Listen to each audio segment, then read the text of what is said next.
Okay, please feel free to continue to enjoy your lunch. We are going to go ahead and get started, though, in the interest of time.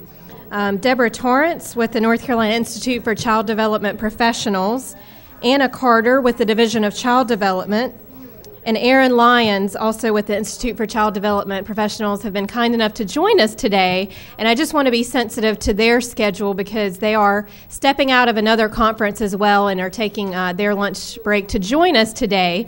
So I'm going to turn it over to them. If you have questions, I'll probably do the same thing as we did during the webinar and just pass around the mic. And I believe Aaron is going to go first.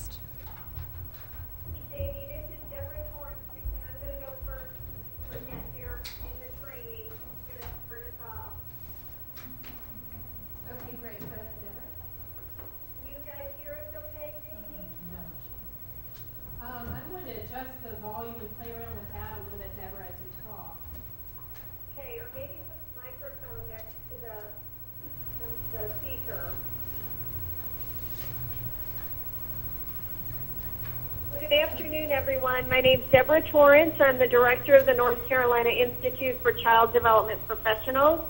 I'm connecting to you from a CEU development training in Asheville, North Carolina. Actually, I'm in Canton, North Carolina today. And we're pleased to at least be with you virtually. Aaron Lyons, who manages the certification system, is on the line. Aaron, you want to say hello? Hello. And Anna Carter with the Division of Child Development. She's the Deputy Director, is also on the phone. Anna, you want to say hello? Hello. So we're hoping you can hear us okay. We have provided to you and hope you have in front of you the certification update for school-age professionals. Did everybody get a chance to grab that? It's at the back of the room. It was with the lunches. It's a 2-page handout that looks like this. Just raise your hand if you don't have one. We'll bring one around. Okay, go ahead, ladies. Thanks, Jamie. And so I'll start with just a brief overview about what certification is, and then I'm going to ask Anna to talk about the law, and then Aaron's going to touch on applying and the sales as well as renewal. And then you'll see other sections, other updates on the handout, and we'll be available to answer questions as well. So to get us started, Early Educator Certification is a professional certification. While there is a law in place that Anna will talk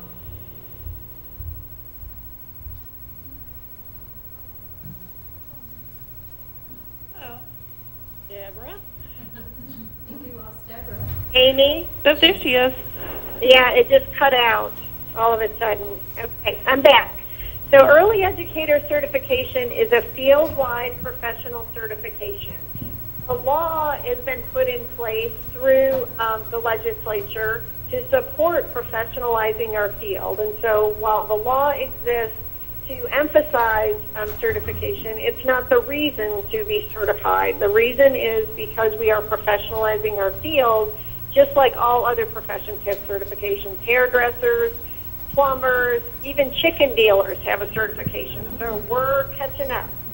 And right now there are over 30,000 of us out of 40,000 that work directly with children who are in the certification process. They are from every county in North Carolina and from multiple roles, but the majority are working directly with children. So it's a field-wide professional certification that also has the benefit of creating efficiencies across systems, saving programs funding through the EEC rewards, which are discounts on supplies and equipment and materials and jewelry and handbags and lots of things for us as individual early educators. You may know that public school teachers and or state employees have a book of discounts, and I have vowed before I die, I won't say before I retire because I probably never will in this field, but before I die, we too will have a booklet that will help increase our compensation until we can get the other supports and other resources to help increase the salaries of our field. That is a strategy that programs and individuals can use to make their dollars go farther. So it was put in place as an efficiency strategy for programs, for individuals who were sending transcripts to multiple entities, same material, same application, questions being answered. Put in place for state systems so that we could share data electronically, as professions do, and save them resources and decrease the duplication of effort. It's also reducing the wait time for employment and giving a rate of higher documentation. As we work toward alignment with the Division of Child Development, that will get smoother as we go forward, and we've been working hand in hand on developing those strategies. So I'm going to stop there and turn it over to Erin, who will describe the schooling scale and renewal process. So Erin, you want to go ahead? Sure. The school age scale is very similar to the ECE scale. It's actually based on it. But what we're looking for is coursework based on children ages 5 to 12.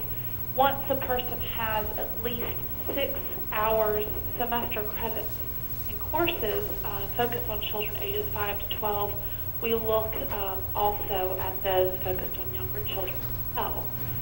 There are 14 levels, including the paraprofessional level, so there is a level for everyone who applies, whether you have any college coursework or not.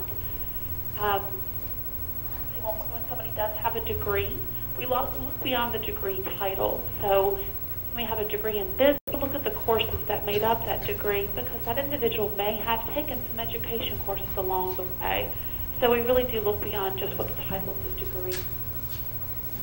When individuals apply, they do need to submit official transcripts from all the colleges they've attended.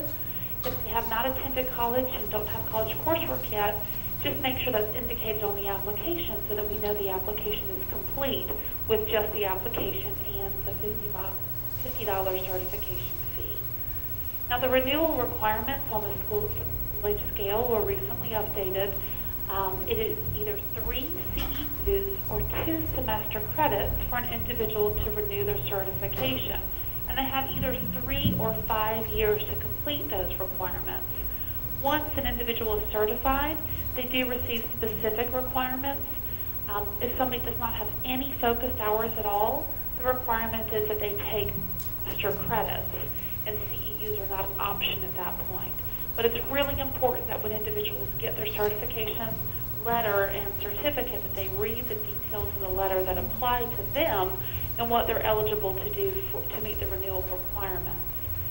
We do have some people who are certified on both the early care and education scale and the school age scale. And those requirements can be met together if you choose strategically.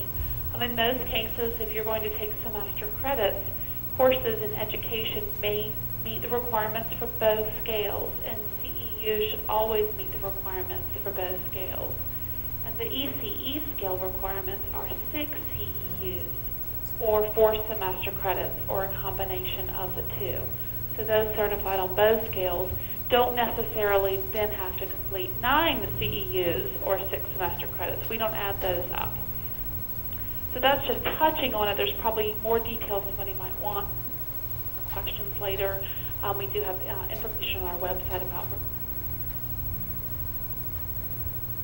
Deborah, that's about what I have right now. I didn't know, did Anna want to add something at this time? Okay, sure. I can talk a little bit about the law and what you might be seeing program right now, or what you should be submitting if you're currently working in a program. Again, my name is Anna Carter. I'm the Deputy Director here at the Division of Child Development. The law regarding certification passed last summer, and it requires that anybody that is working with children gets certified. The law specifies the time frame for when that has to occur. And says that any staff that were hired on or after 1st of 2010, so last fall, must submit information to the Institute in order to get certified. Staff that were in place prior to October 1st, they have until July of 2012 to get certified, although there's nothing to prevent them from going ahead now and submitting that paperwork to get that underway. But they do have until until next summer to do that. And when I say staff, what that means is any individual who's counted in child ratio. So if you're in a program that has both preschool children and school-age children, it's folks like your lead teachers, maybe your teacher aides, your group leaders, your assistant group leaders. Now, administrators, regardless of when they were hired into a program, have until July 1st of 2012. So whether they were in place prior to October 1st of 2010, after October 1st of 2010, they do not need to be certified until July of 2012. And that's because the administrator endorsement is currently under development and will be piloted. So because that isn't in place yet, that's why they're given a longer regardless of question. How does certification put integrated license? And at this moment, it doesn't. But the Child Care Commission has ruled right now to add in certification for group leaders, for program coordinators, for leaders, etc., as an additional option. So while the rule right now would say that the group leader has to have impact, hours of experience, and perhaps extra hours, an option would be added that if they also had certification level, that would be acceptable as well. So what those rule changes will do will expand the options and will get us to the point that Deborah was referencing earlier, that when you hire somebody, if they show you that certification document card, you would then know where they would fall within the rated license. It's a little bit easier in trying to determine the impact on your program. Just to reiterate, those rules are not in place, and the commission will vote likely at this, and then they would potentially by July. But at this time, what staff are looking for when a consultant visits your program is your current staff and when were they hired, and if they were hired after October, have you submitted the paperwork that certification? If that paperwork has been submitted to the Institute and the individual has not yet received their certification card or their certification, our staff are still able to learn what that certification level is through our workforce unit. So you should not submit information to the division if you've submitted it to the Institute. Deborah talked about not doing transcripts, and that is the goal of it. So that's a really important message to hear, that if you're submitting information to the Institute, continue to submit information, transcripts for additional courses, etc. to the Institute. You do not need the other kinds of questions we have received have to do with training, and do CEUs or courses that you take for certification count for in-service required by the division?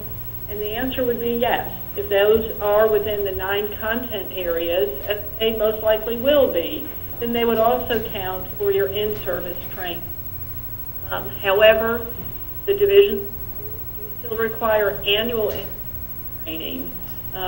You just need to look at the timing of when you take those CEUs or courses for your renewal to make sure that they line up with your annual training requirements. So, those to line up exactly with the renewal. Right now, you need to look at what it says annually, and again, line it up